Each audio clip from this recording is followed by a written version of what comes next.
Voucher, hello, welcome to Keith's Whisky Vlog.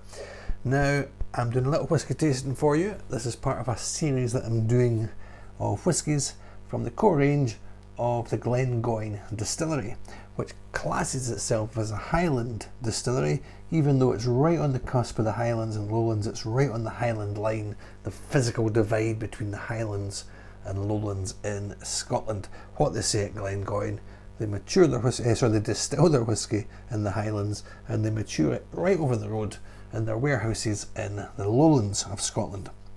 Now in this video, concealed from sight at the moment with Keith's golden whisky tube, is the Glengoyne 18-year-old. So we'll do a little tasting for you in this video of the Glengoyne 18. Now Glengoyne, the Valley of the Wild Geese, is what it roughly translates from in the old Gaelic language. And Glengoyne, beautiful distillery, great staff there, not too far from Glasgow, so you've got that sort of west of Scotland patter. I come from the east of Scotland, where we've got a little bit more of a reserved reputation. In Glasgow they're much more forward, friendly, good Scottish word for you. In Glasgow there's a bit more what we call, you've got a sort of Gallus attitude, and they've got that in spades at Glengoyne. So hello to everyone at Glengoyne. Lovely whisky. Anyone who knows me knows that I like my peaty, smoky whiskies. Glengoyne have none of that whatsoever. What they do have, which I do like, is the sherry casks. So they use a lot of sherry casks in their maturation. Now, Glengoyne distillery, mentioned quite close to Glasgow. From Glasgow right up into the Highlands of Scotland is one of the most popular hiking routes, the West Highland Way, and it goes not too far past Glengoyne. Anytime you visit Glengoyne, you'll see people coming in off the West Highland Way with their backpacks, looking for a little bit of a light refreshment as they head north. I think the West Highland Way, it starts in Glasgow, a suburb called Milngavie, and it's around about 96 miles. It meanders its way up through into the Highlands, through the Highlands of Scotland, and it culminates at a little point just in the shadow of Ben Nevis. Ben Nevis is the highest mountain in the whole of the UK. It's the highest mountain in Scotland, therefore, as well, something like 1,345 metres above sea level, 4,409 feet. You can tell I'm a tour guide. Don't ask me the heights of any other mountains. I think that's the only one that I know. So Ben Nevis, the highest mountain in Scotland, and just north of the end point of the West Highland Way. So back down to Glengoyne, on the cusp of the Highlands and Lowlands, and we're going to taste for you the 18-year-old. Now the 18-year-old, obviously it's just a little miniature that I've got for you here. I procured this as one of a few little miniatures. I think I got 4 miniatures and a big bottle the last time I visited. So full-bodied, round and rich, with notes of marzipan and a warm finish. The taste of 18 years, a generous proportion of Oloroso sherry casks. It's quite a dark background and it's quite actually tough to read that. 43%. It comes in at the Glengoyne 18-year-old. Now, I don't think I've tried the 18 before. I've had the 10, I've had the 12, I've had the cask strength, I've had one of the teapot drams, and I've tried the 21 as well. And it is the classic sherry monster, Christmas cake, just to chuck a couple of classic sherry whisky cliches at you. So I'll be interested to see what the 18-year-old is all about.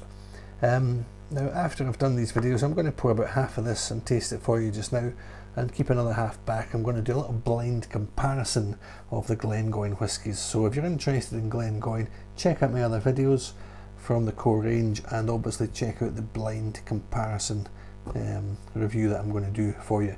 Now the 18-year-old, it's a mixture of different sherry casks. It's 35% first fill European oak. It's around about 15% of first fill American oak, and around about half of the rest of the casks are refill casks. So European oak a little bit more porous, so there's more interaction between the wood and the spirit.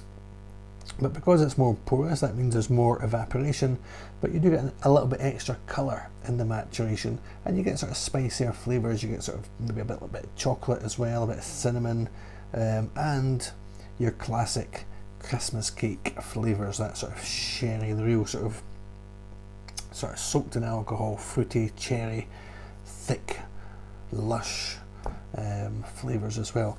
American oak, you're looking at, obviously it's less porous. If European oak's more porous, American oak is less porous, so there's less interaction between the spirit and the wood, and you get a little bit less colour therefore, and a little bit less flavour. Sort of softer flavours you're going to get from American oak, and you're looking at your sort of honey and your vanilla and your sort of light sweet citrus flavours as well.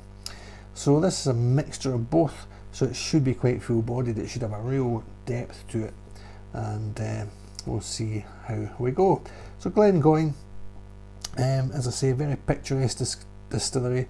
The Glen of the Wild Geese, if you watch all my other Glengoyne videos you'll start to get a little bit bored of that explanation, but that's the name of the distillery, and they've been making whisky in a slow fashion, taking their time. They don't use computers, they don't use sort of they just sort of use touch and feel and the expertise passed down through the workers, through the stillmen, over the generations. And although it's changed hands, it's changed ownership, in my experience, from what I can read into it, the people who do take ownership of Glengoyne say, just keep doing what you're doing, that's why we've taken control, we want you to keep making the whisky that you make. So unhurried since 1833, they take their time, they get it right. Usually a very decent whisky, even for this sort of whisky, this smoke head. No smoke whatsoever in your Glengoynes, but a little bit of sherry sweetness. So we'll get some in the bottle. Oh, the Glengoyne 18.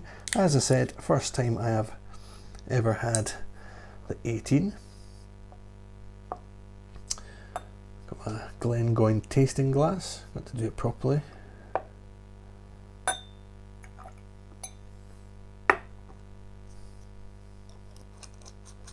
So the 18-year-old comes in at 43%.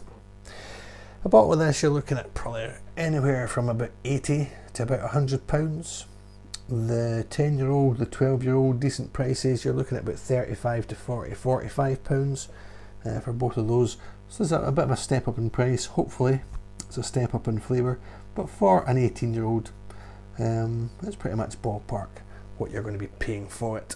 If you're not sure what £80 is in your own currency, check the internet. Right, on the nose. So it's a little bit darker than the 10 and the 12.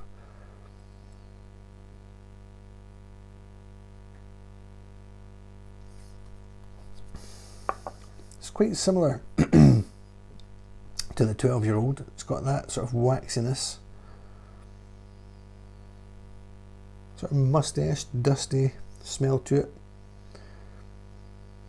Almost sort of resin, sort of wax, floor wax, beeswax. It's not quite honey, but that sort of that here is quite waxy. It's got a sweetness to it. It's got a little bit of orange. It's a little bit spicy, sort of spiced fruits, maybe a little bit of cinnamon. So remembering back to the types of casks that are mixed in here, the European and the American casks. It's relatively light though. I was expecting a little bit more oomph, a bit more of a blast, a bit more of a, not a threat, but a bit more of a reassurance that there was a lot of flavour to come. Doesn't mean there won't be, but it's a little bit lighter than I was expecting.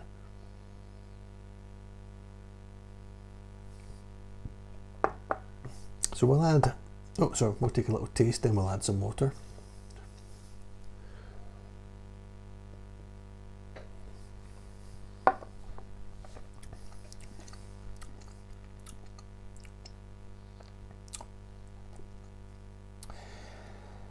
Again, that real sort of oranginess. We've got the sherry in there. Sort of golden syrup sort of underlying a real heaviness. Not really, none of that waxiness in the mouth.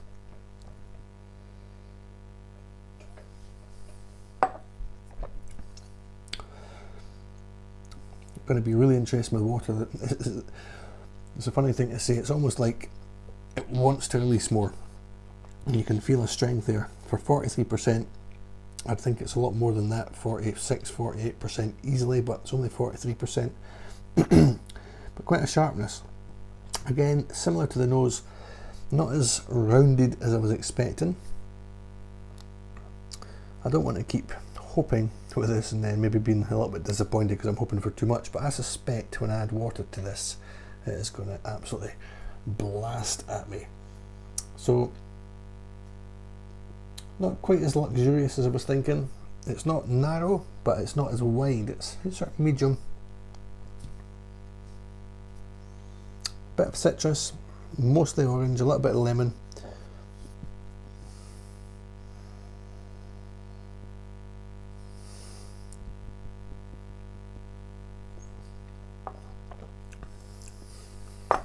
See what some water does. The real strength to it. Surprised that's only 43%.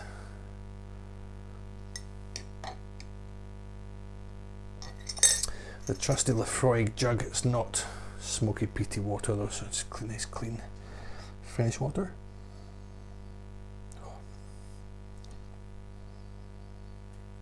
A real sort of sweeter blast now. A real sort of hard toffee, or really sweet. That's really nice. Oh, it's just toffee. I've got a sweet tooth. What can I say? Toffee, toffee, toffee. Really coming through. So a lot of that must be coming from the American oak. Almost sort of that toffee bourbon, but although it's sherry casks. So the real flavour of the first fill casks.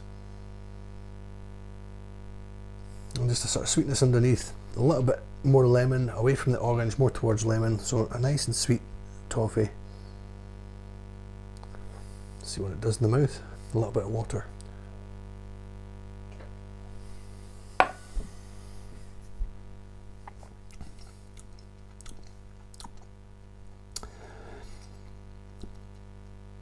Yeah, honey sweetness, lemon sweetness, a little bit less of the toffee, still there. It's a bit lighter. It's a little bit maybe caramel rather than that thick toffiness.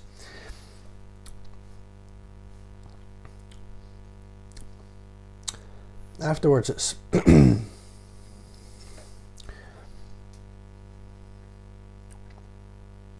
almost got a little bit of custard, I would say.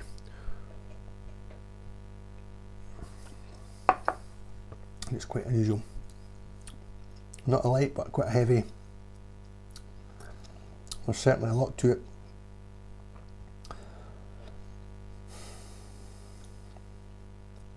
It's just a strong whiskey. I'm really surprised that this is only 43%. From the nose, neat, and then with water the whole way through. A real strength to it, a real boomph. So, very nice whiskey. Not quite as full as I was maybe hoping for. It's, I would say, maybe more of the wood than the sherry somehow, but we'll see how this one fares in the blind comparison. Where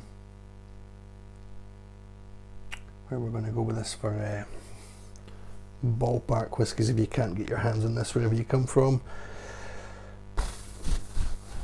Something like, I don't know, you're going to go Highland or maybe Speyside, so you're looking at something like maybe the Cardew 15, quite a rich, sweet, honey, orange type whiskey. Cardew, a Speyside single malt. It's not as sweet and as rounded. Maybe I've had in my head almost subliminally the Glengoyne 21. So maybe try the Glengoyne 21. Not cheap, but next step up from the 18. And then I don't know, something like maybe Glendronach, which is obviously a sherry cask heavy distillery as well, the Glendronach Allardyce. Anything from Glendronach, but maybe that one. So there you go. So interesting whiskey. I'm not blown away by it, but maybe buy me one, happily drink it, sup away at it. Maybe not as easy drinking as something like the 10 or the 12 from Glengoyne, but at 18-year-old it's probably not supposed to be just as easy to drink. So hopefully you've enjoyed this video. Food for thought, Glengoyne 18-year-old. If you do like this video, check out my other Glengoyne videos, and obviously look out for the Glengoyne blind comparison video as well. Thank you for watching. I will see you again, I'm sure. Cheers for now. Slán